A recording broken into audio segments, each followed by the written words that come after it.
Assalamualaikum warahmatullahi wabarakatuh. Bismillah wa syukrulillah wa la hawla wa la quwata illa billah.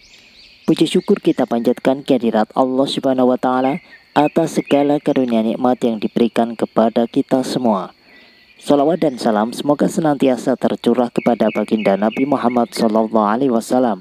Allahumma sholli ala sayyidina Muhammad wa ala alihi wa ashabihi ajmain. Sahabat yang dirahmati Allah, pada kesempatan ini kami akan menyampaikan perihal doa agar anak sembuh dari sakit.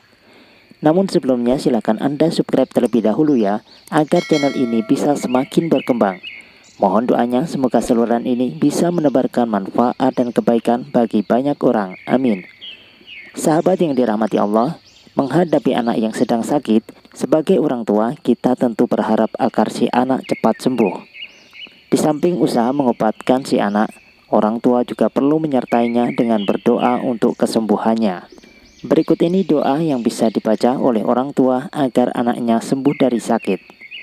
Doa ini dibaca dengan menyebut nama si anak yang sedang sakit. Doanya adalah Allahumma shfi fulanan. Allahumma shfi fulanan. Artinya, ya Allah, berikan kesembuhan kepadanya.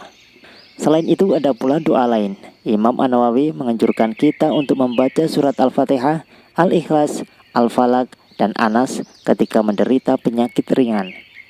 Kemudian ditiupkan kepada kedua tangan, lalu diusapkan pada semua bagian tubuh, khususnya bagian yang sakit. Cara ini bisa kita lakukan saat anak mengalami sakit ringan seperti demam, pusing, masuk angin, atau luka ringan. Nah, sahabat yang dirahmati Allah, demikianlah pembahasan singkat tentang doa-doa agar anak sembuh dari sakit. Jika menurut Anda apa yang kami sampaikan ini bermanfaat, silakan Anda bagikan kepada saudara atau sahabat yang lainnya. Ihdinas siratal mustaqim.